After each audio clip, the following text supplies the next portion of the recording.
Olá, espero que você esteja bem. Meu nome é João Marcos Fontenelle, eu estou aqui na Barra Funda, em São Paulo, e eu sou um amigo de Jesus, eu faço parte do projeto do Instituto Jesus Cristo, e é com muita alegria que nesses dias eu estou aqui compartilhando com você as devocionais de O Caminho, livro de Stanley Jones. E nós estamos na semana de número 25 e hoje é quarta-feira. Stanley Jones iniciou no dia de ontem uma devocional falando sobre ídolos. E ontem, a partir de ontem, nos próximos dias, nós seremos levados aí com Stanley Jones a refletir sobre esse tema. E a devocional de hoje ela diz quando o ídolo cai. Quando o ídolo cai. E eu queria ler com você Apocalipse capítulo 18, versículo 10 e também o versículo 16 ao 19 que Stanley Jones nos propõe. Então, Apocalipse capítulo 18, versículo 10 diz assim: Amedrontados por causa do tormento dela, ficarão de longe e gritarão: Ai, a grande cidade, Babilônia, cidade poderosa, em apenas uma hora chegou a sua condenação. E o versículo 16 ao 19 que diz assim: Gritando: Ai, a grande cidade vestida de linho fino, de roupas de púrpura e vestes vermelhas, adornada de ouro, pedras preciosas e pérolas. Em apenas uma hora, tamanha riqueza foi arruinada. Todos os pilotos, todos os passageiros e marinheiros dos navios e todos os que ganham a vida no mar ficarão de longe. Ao verem a fumaça do incêndio dela, exclamarão: Que outra cidade jamais se igualou a esta grande cidade? Lançarão pó sobre a cabeça e, lamentando-se e chorando, gritarão: Ai, a grande cidade, graças à sua riqueza, nela se prosperarão todos os que tinham navios no mar. Em apenas uma hora ela ficou em ruínas. Veja, o texto de Apocalipse falando aqui sobre a queda da Babilônia. A mesma forma, então, o Stanley Jones compara com a queda de um ídolo. E vamos ver então o que Stanley Jones nos fala nessa devocional de hoje. Ele diz assim: Vimos ontem que o grupo pode se tornar um ídolo. Contanto que possamos atribuir ao nosso ídolo qualidades salvíficas, e isso é fácil nos primeiros dias de pertencimento, pois temos a sensação de que finalmente encontramos um porto seguro. Então está tudo bem.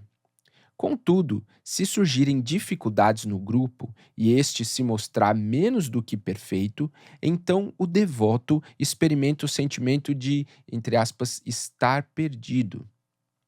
O ídolo está prestes a cair.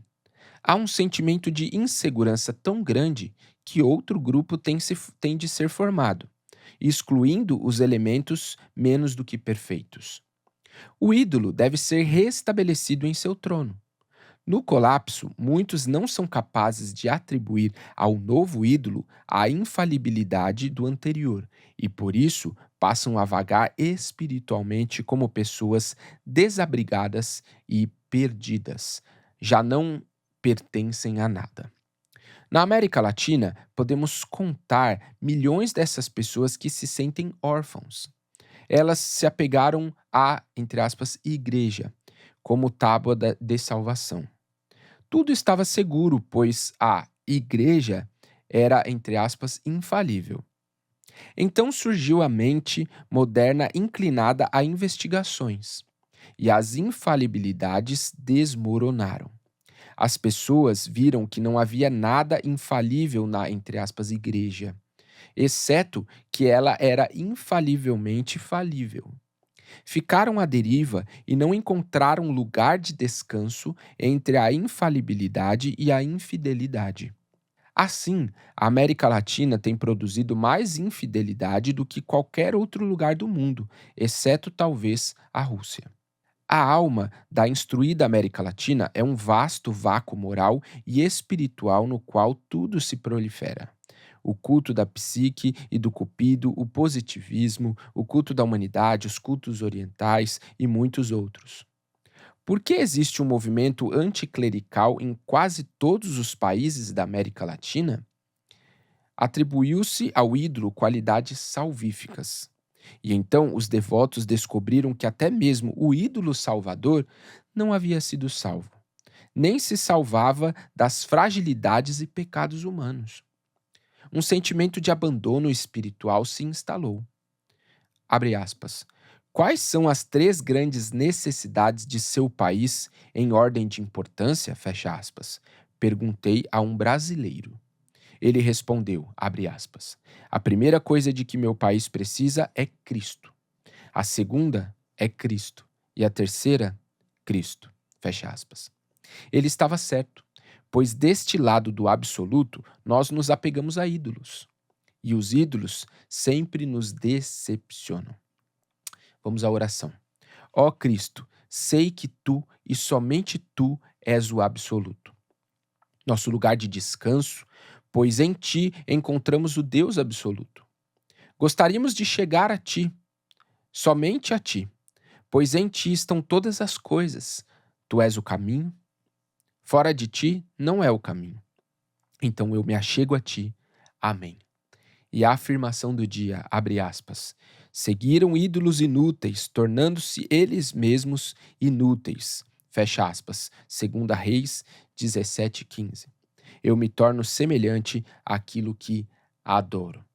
Enquanto eu pensava nessa devocional, além desse trecho aqui que Stanley Jones destaca de 2 Reis, ó, seguiram ídolos inúteis, tornando-se eles mesmos inúteis, eu me lembrei do que dizia lá no Salmo 115, dizendo que os homens se tornam semelhante àquilo que adoram, aos ídolos que adoram. Então veja, aquilo que nós adoramos ou aquele a quem nós adoramos, nós sempre tendemos a assumir as características daquele ídolo ou daquela divindade. Se você estabeleceu um ídolo para si, você vai assumir características desse ídolo. Então a pergunta que fica para todos nós é: a quem você adora? Quem ocupa o lugar de Deus na sua vida? Se aquilo que ocupa o lugar de Deus na sua vida são ídolos, são pessoas, grupos, são posições, você vai assumir as características dessas coisas. E essas coisas, elas são relativas, como disse Stanley Jones. Essas coisas são instáveis. Essas coisas são imperfeitas. Essas coisas são infiéis. E assim será a vida daquele que tem ídolos. Agora, se Deus ocupa o lugar verdadeiro de Deus, reservado para Deus na sua vida, ele é aquele em que nós podemos confiar, porque ele é estável, ele é perfeito, Cristo é fiel. Se eu adoro a Deus e ele ocupa o lugar absoluto na minha vida, essas características também vão fazer parte de mim. Então nós chegamos à conclusão que adorar a ídolos, colocar coisas, pessoas, lugares num pedestal na minha vida, é certeza de decepção, porque em algum momento as pessoas vão falhar, grupos vão falhar. A própria igreja, entre aspas, como Stanley Jones abordou aqui, já teve coisas na sua história, no seu passado, que se pessoas tinham a igreja ou líderes como ídolos na sua vida, elas se decepcionaram e talvez até questionaram a sua fé. Por quê? Porque a sua fé estava firmada no lugar errado. A sua fé estava em coisas imperfeitas, instáveis, infiéis, que em algum momento poderiam falhar, coisas falíveis. Mas quando a sua fé está firmada em Cristo, ele não falha, ele é estável. E por isso as outras coisas colocadas nos seus devidos lugares, a gente consegue permanecer firme e inabalável na fé. Por isso, quando nós falamos sobre comunhão, por isso, quando nós falamos sobre igreja, nós podemos, quando a nossa fé está verdadeiramente firmada em Cristo, viver uma vida em que a gente não se decepciona, onde a gente sabe que não precisa ser excessivamente crítico, porque a gente sabe que nós estamos lidando com pessoas humanas e pessoas humanas são falíveis. E a gente sabe que quando alguém erra, a gente não é pego de surpresa. A gente não se decepciona, a nossa fé não é abalada, porque a nossa fé não está em pessoas, não estão em grupos. A nossa fé está em Cristo. Por isso, eu e você precisamos urgentemente colocar a nossa fé no lugar certo. Fincar as nossas raízes em Cristo, aquele que verdadeiramente é absoluto, é estável, é perfeito, é fiel. Nós precisamos tirar a nossa fé das coisas e realinhar a nossa fé em Cristo. Você já deve ter ouvido uma ilustração que o nosso pastor Carlos fala de uma tempestade acontecendo e você está no interior de uma casa que é resistente a tempestades. Você olha do lado de fora daquela casa, pela janela, e vê aquela tempestade imponente, aquela tempestade ali enchendo de água tudo ao redor, mas você sabe que você está seguro quando você está dentro de uma casa sólida, firme, estável, com raízes, com uma fundação bem feita naquele solo. Da mesma forma, somos nós. As tempestades podem acontecer ao nosso redor, mas se a nossa fé está firmada em Cristo, é como se nós estivéssemos guardados dentro dessa casa, seguros, sabendo que o que acontece fora não vai abalar a minha fé, porque Cristo é aquele que me protege, Cristo é aquele que me cerca, nele eu estou completamente seguro. Então faça isso. Deixe com que os ídolos nas nossas vidas caiam e que somente Cristo ocupe o lugar de Deus na nossa vida, porque Ele é constante, Ele é infalível, Ele é fiel a todo momento. Amém? Coloque o seu coração em Cristo e nós nos vemos amanhã.